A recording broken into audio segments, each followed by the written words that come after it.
오늘 말씀은 천국에서 큰 자, 사실 18장 1절부터 4절 말씀에서 딱 강렬하게 말씀하고 있는 게 뭐냐면 천국에서 누가 큰 자냐 이 말이죠. 천국에서 누가 큰 자냐. 오늘 말씀은 제자들이 예수님께 나와서 말하기를 천국에서는 누가 큰 자입니까? 이렇게 질문을 하게 됩니다. 그러자 이제 예수님께서는 어린아이, 여기서 어린아이라고 하면 중고등부 청년을 이야기하는 게 아니고 초등학생들도 이야기하는 게 아닌 것 같습니다. 그 이하, 초등학교 이하, 유치문화, 영아문화 이런 작은 아이를 이렇게 세우다가 돌이켜서 이 어린아이가 같이 되지 않으면 천국에 들어간다 못 들어간다?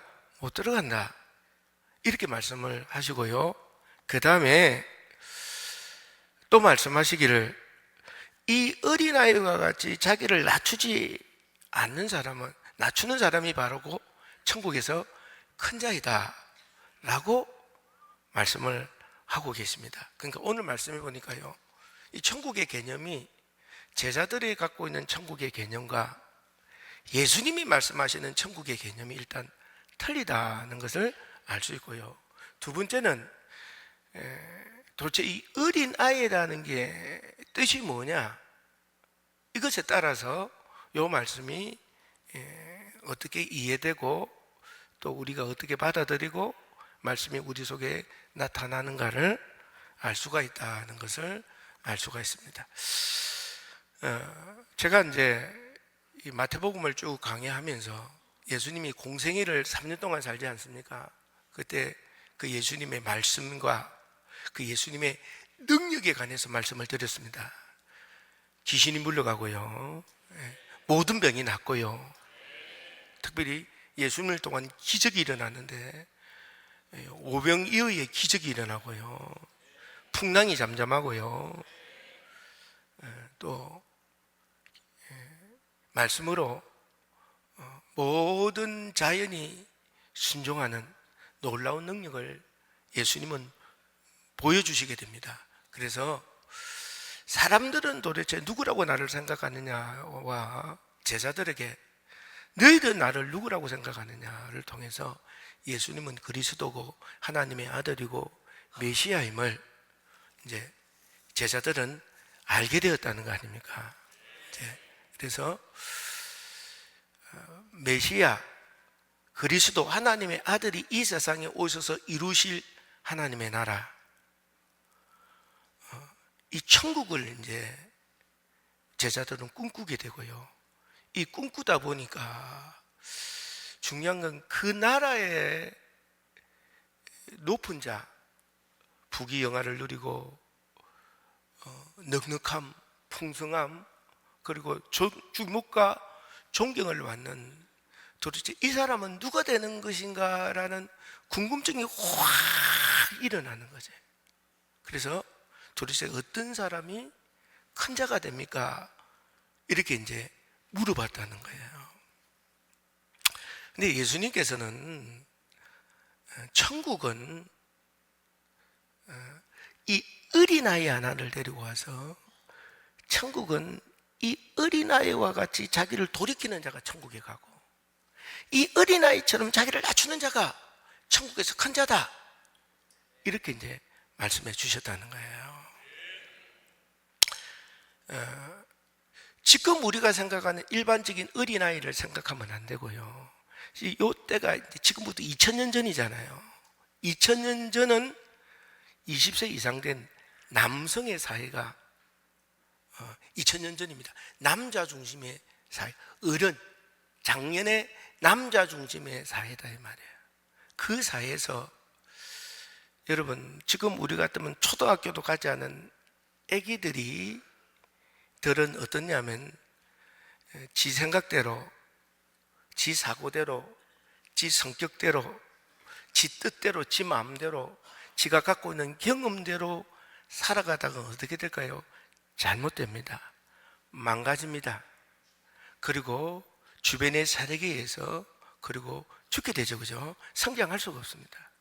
이런 어린아이는 부모들의 말에, 어른들의 말을 수용하고 그들의 말을 철저히 순종할 때만 잘 크게 되는 거고 성장하게 되는 거고, 그리고 큰 사람으로 나갈 수 있게 되는 거다, 그 말이거든요. 그러니까 이 말씀은 어떤 말씀이냐면, 천국에서, 천국에 가는 사람은 내가 알고 있는 지식으로, 내가 알고 있는 이 삶에 살아가는 방법들 있지 않습니까? 능력들, 인맥들, 돈, 이 세상을 살아가는 모든 삶의 지식으로 이 세상을 살아가듯이 살아가면 천국에 못 간다는 겁니다. 그 생각을 회개해야 된다, 안 회개해야 된다? 회개하고요, 하나님의 말씀대로 그 말씀에 순종하고 수용하고 실제로 그 말씀에 절대적으로 말씀을 따라 살아가는 자만이 어떻게 해요? 천국에 갈 수가 있고, 뿐만 아니라 나를 낮추어서 이 어린아이 같이 하나님의 말씀을 수용하고 순종할 때 하나님이 천국에서 큰 자가 되고 하나님이 쓰시는 일꾼이 되고, 그를 통한 하나님은 일하신다는 말씀이다, 그 말입니다. 이 말씀을 가지고 여러분들이 좀 이해가 쉽도록 여러분에게 말씀을 드린다면, 저는 이 세상을 살아갈 때 예전에 예수님을 만나지 못할 때 누구보다도 이 세상에 잘 살고 싶었고 잘 되고 싶었고, 그리고 부유해지고 넉넉하고 싶고 존중과 기함을 받고 싶었어요. 그러다 보니까요, 하나님 말씀에 순종하거나 하나님 말씀을 내 안에 붙들어서 그 말씀이 내 안에서 이루어지기를 바라는 것보다 이 세상이 가르쳐준 지식이나 배경이나 인맥이나 돈이나 이런 것을 추구해서 어쨌든지 좀 잘 돼보려고 했는데 잘 되더라 안 되더라? 안 되더라는 거예요. 저는 하나님을 만나기 전에는 하나님의 말씀을 붙들고 그 말씀대로 살아야 되겠다는 이런 순종이 없었어요.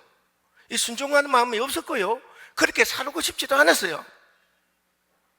그래서 더 이상 이 세상을 살아갈 수 없을 만큼 좌절하고 낭망하고 절망해서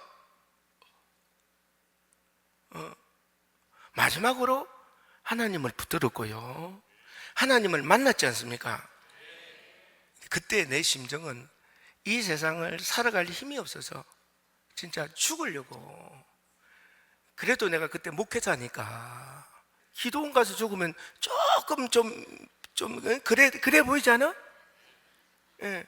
왜냐하면 내가 사모가 그때 같은 신학도 했고 너무 열정적이라 나는 죽어도 그 사람을 목회할 것 같더라고. 그래서 내가 좀 도움 주려고. 살아서도 전혀 도움이 안 되는 인간이 죽어서도 도움이 돼야 안 돼야? 안 돼. 그래서 기도원 가서 죽으려고 사실 그 얘기하면 그게 은혜가 안 된다더라고. 그래서 내가 이제 기도원 간 거 아니에요. 그래서 죽으려고 하다가 내가 진짜 죽으려고까지 이렇게 했는데 하나님을 만나려고는 이렇게 해본 적이 없다는 사실을 깨닫고, 그때 하나님을 막 부르짖는데 이게 이게 영적인 소리라 하나님이 들으시고 저를 만나 주셨잖아요. 너무 행복했어요. 너무 기뻤어요. 공기가 막 지금 얼마나 평안하고 얼마나 행복하고, 소나무를 보고 진짜 아름답다고 그러고 별과 달을 보고도 아름답다고 막 그랬다니까. 그렇게 행복했었어요. 너무너무 행복했었어요. 근데 제가 이렇게 하나님을 만나고 난 뒤에 제게 시간이 지나면서 고민과 괴로움과 두려움들이 생기기 시작했어요. 왜냐하면 그때 분명히 그렇게 하나님을 만나서 진짜 하나님이 있다는 것을 체험했는데 시간이 가면서 말이야, 하나님에 대한 궁금증이 생기기 시작하더니만, 이 궁금증이 생길 때는 문제가 안 되더라고. 이게 자꾸 살면서 보니까 하나님에 대한 의구심이 점점 생기는 거야. 그러니까 막 두렵고 불안하고, 내가 어떻게 하나님을 만났는데 이렇게 하나님을 만나놓고 이제 의구심 갖고 의심하게 되면 하나님 나 가만히 안 둘 것 같더라고. 그래서 막 불안하고 막 두려워서 견딜 수가 없어요. 너무 힘드는 거야. 지금은 왜 그런가를 알지. 왜냐하면 내가 아무리 하나님을 만나도 죄와 악성과 불순종이 하나님과 나 사이를 다시 가로막고, 유혹과 미혹과 이혹이 이게 하나님과 나 사이를 점점 이렇게 가로막으니, 막 예전에 그렇게 분명했던 하나님이 안 느껴지고 안 배워지고 못 듣고 음성은 못 듣고 그러니 그렇게 되지. 당연히 되죠. 근데 그때는 몰랐는 거라. 몰라가지고 막 두렵기조차 해서 하나님이 나를 가만히 안 둘 거라고 생각하니 그냥 사는 게 사는 것 같지가 않아. 행복하지가 않고요. 두려워서 이렇게 살았던 것 같아. 그래서 기도하고 이걸 어떻게 해야 되나 괴로워하고 어떻게 해야 이 방법을 찾나 이렇게 했는데, 어느 날 우리 감리교단에 신문이 있었는데 우리 감리교단 목사님들이 집회를 한다는 거예요. 정말 그때 유명한 분인데 내가 여기 가야 살겠더라고. 그래, 그때 가서 하나님을 만났잖아요. 다시 만났잖아요. 진짜 하나님이 살아계실 뿐만 아니라 내 인생이 진짜 역사예요. 왜냐하면 내가 그때 1,000만 원의 문제가 있었거든. 그때 1,000만 원에 지금은 수십억 뭐 이렇게 되는 것 같아. 내가 감당할 수 없는 금액이었거든요. 근데 그 1,000만 원의 문제를 해결해 주시면 진짜 하나님은 살아계시고 내 인생의 역사하심을 경험할 뿐만 아니라 그 하나님이 진짜 찬양을 받으시고 기뻐하시며 그 기쁨을 확 느끼는 순간 내가요 진짜 전율이 일어나서 머리가 펑 이렇게 깨지는 그런 충격을 받았어요. 왜냐면요, 저는 그 전에 하나님이 찬양을 받으신다 이런 개념, 예배를 받으신다 이런 개념이 없었어요. 왜냐면 그냥 예배에 익숙해져서 묵찬, 기찬, 말기찬 뭐 이런 게 있어. 묵도, 찬양, 이게 예배 순서가 그래서 그렇게 예배를 드리는 건 줄 알았지, 이걸 하나님이 받으시고 기뻐하신다는 개념이 없어서, 그래서 찬양을 할 때도 내가 부르기 쉬운 찬양, 내가 하고 싶은 찬양, 모든 것이 내 위주에서, 기도를 하더라도 내 위주고, 한 번도 하나님을 배려하거나 하나님이 받으시거나 하나님이 기뻐하시거나 하나님이 흠량 이런 거에 대한 개념이 없었다니까. 근데요, 그때 하나님이 살아계시고 내 인생의 역사할 뿐만 아니라 그분이 내 찬양을 받으시고 기뻐하시고 내 예배를 받으시고 흠량하셔서 은혜를 주신다는 것을 그때 체험을 한 거야. 어느 정도로 진짜 내가 부끄러웠냐면요, 흙을 파내서 내가 구덩이에 숨고 그것과 나를 사이를 그 흙으로 막았으면 좋겠다고 알고 느낄 정도로 그렇게까지 부끄러웠다니까요. 내가 진짜 하나님이 받으실 때 그 하나님 한 번도 의식을 하지 않고 살았다는 게 진짜 하나님이 사는 게 얼마나 부끄러운지. 그래서요, 제가 이제 하나님이 받으시는 예배를 이제 드리려고 하잖아요. 근데 그게 안 되더라고. 왜냐하면 성도들은 하나님도 안 만났지. 그런 예배를 드리려면 나보고 자꾸 이상하다고 그러고 목사님 바뀌었다고 그러고 이런 시시껍질한 이야기나 했었지. 진짜 내가 진짜 나에게 진짜 이럴 수가 없다는 그 심정밖에 안 들다 보니까 내가 막 오랫동안 기도하는 가운데 이들을 진짜 예수 영접해야 되겠구나 하다가 진짜 성경을 읽는데 성경이 꿀처럼 달아서 그 성경을 통해서 40일 말씀 양육을 하나님이 내게 주셨잖아요. 그리고 이제 개척을 해서 40일 말씀 양육을 하는데, 중요한 거는 나를 통해서 말씀을 듣고 사모님을 통해 말씀을 듣고 성령을 받은 성도들이 나와 똑같이 예수를 영접해도 이 죄를 못 이기고 세상을 못 이기고 말이야, 악습을 못 이기고 불순종을 못 이기고 유혹을 못 이기고 말이야, 이간을 못 이기고 미혹을 못 이기고 넘어지고 자빠지고 막 쓰러지고 난장판이야. 난장판. 이게 뭐 난장판이야. 마음 아프죠. 무슨 문제만 있으면 넘어지고 말이야, 별것 아닌 것도 홀라당 넘어가 버리고 말이야. 이게 말이야, 예수 믿고 예수 만난 사람인지 아닌지 막 구분이 안 될 정도로 너무 마음이 아픈 거야. 그리고요, 죽도록 그를 위해서, 그걸 위해 기도하는 가운데 하나님이 마태복음 26장을 주셨잖아요. 예수님께서 십자가를 위해서 겟세마네에서 기도할 때 제자들에게, 세 명에게 부탁을 하잖아요. 나를 위해서 기도해 달라고. 와니까 다시 자잖아요. 어떻게 나를 위하여 한시도 기도할 수 없냐. 보니까 또 자잖아요. 육신을 극복하고 기도하라고 말씀을 해주시잖아요. 아하, 우리가 이 세상 예수를 영접하고 예수로 인하여 사는데도 불구하고 악한 마귀 사탄 귀신이 나로 하여금 360도로 찔러보면 넘어지고 자빠지되, 우리가 예배 성공하고 하루 한 시간 기도 성공하면 극복한다 라는 은혜를 주셔서 예배 성공과 하루 한 시간 기도 성공을 말씀하게 됐잖아요.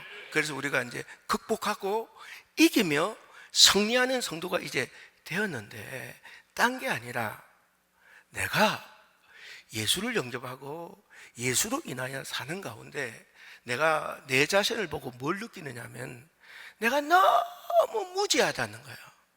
영적으로도 무지하고 성경적으로도 무지하고 하나님 뜻에도 무지하고 하나님이 인도하시는데도 무지하고 너무 아는 게 없어서 목회를 더 할 수가 없다 라는 지경에 이르게 된 거야. 적어도 목사가 말이야, 내일 새벽 기도의 말씀을 이렇게 보면 딱 보면 나와야 될 거 아니에요. 그래 안 그래요? 아무리 봐도 모르겠어요. 옛날에는 헛소리를 했지. 왜? 뭐 이렇게 주석도 있고 있으니까 얼마든지 했지. 그러나 내가 하나님을 만나보니까, 그 하나님의 말씀을 읽어보니까요, 그 하나님의 뜻이 있어. 그렇게 말씀하신 그 뜻이 있어. 그 뜻을 찾아내야 돼. 그게 그 뜻을 찾아내지 않으면 그건 다 거짓말이야. 잘못된 거야. 세상의 지식에 불과한 거지, 그건 하나님의 말씀이 아니더라 이 말이에요. 그러니까요, 두려운 거예요.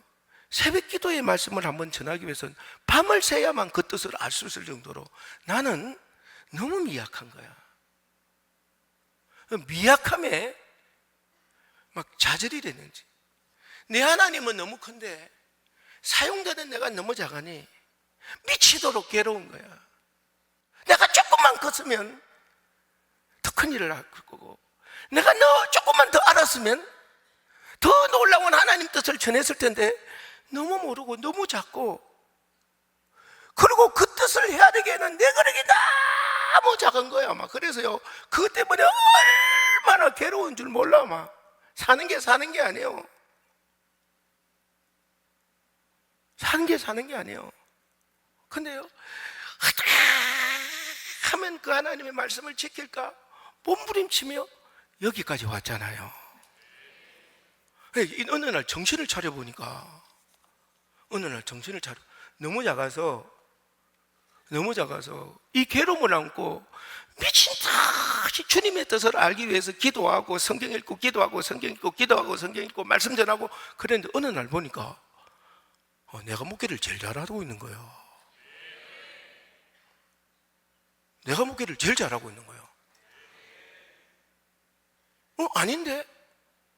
내가 내 주변에 예전에 볼 때 진짜 공부 잘하고 똑똑하고 많이 알고 능력을 갖고 있고 주특기를 갖고 있고 참으로 잘할 수밖에 없는 그 사람들은 오히려 나보다 목회를 못하고, 그들에 비교해서 도저히 잘 될 수 없는 내가 목회를 가장 잘하는 사람이 되어 있다라는 거예요. 왜 이렇지? 하고 보니까 그 사람들이 말이에요, 너무 안타까운 것은 이 주님의 일을 자기의 지식으로 하고 있는 거예요. 자기가 갖고 있는 능력으로 하고 인맥으로 하고 그리고 세상에 주는 가르침으로 하고 세상의 지식으로 이 일을 하고 있는 거예요. 그러니까 내가 얼처구니가 없는 거예요. 답답한기요. 아니야, 그렇게 하면 안 돼. 이런 얘기를 하게 되는 거예요. 딴 게 아니에요. 사랑하는 둔산제일교회 여러분, 오늘 하나님께서 우리에게 말씀하시고자 하는 게 뭐냐면, 천국에 가기 위해서는 돌이켜서 어린 아이가 같이 돼야 된다는 거예요. 내 지식으로, 세상이 주는 교훈으로, 세상이 주는 물질로, 능력으로, 권세로 절대 그런 사고를 갖고 있고 그런 지식을 갖고 있다면 천국에 들어갈 수가 없다는 거예요. 돌이켜서 그게 잘못됐다고 회개하고 진짜 오직 하나님 말씀을 순종하고 수용하고 그렇게 살겠다고 고백하고 나를 쳐서 진짜 말씀 앞에 복종시킬 때 천국 가는 길이 열린다는 거예요. 뿐만 아니라 어린아이와 같은 자가 나는 모르오니 주님이 가르쳐준 대로 그 말씀을 붙들고 그 말씀대로 살겠다고 하는 그 사람이 하나님 나라에서는 큰 자고, 그런 자를 하나님은 들어서 사용한다는 거예요. 너는 부족할지 몰라도 나는 너를 크게 사용한다는 말씀이에요. 그러니까 내가 나를 보면서 하나님 앞에 쓰임을 받기를 원한다면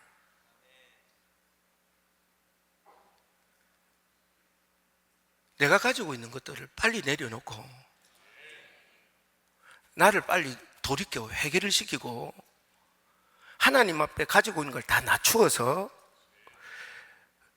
오직 하나님의 말씀을 수용하고 순종하겠습니다 고백하고 그 순종한 날의 숫자가 많은 만큼 큰 자가 되는 거고 크게 쓰이는 거고 크게 하나님의 위대한 일들이 열리는 거고, 그렇지 못하면 안 되는 거지 뭐.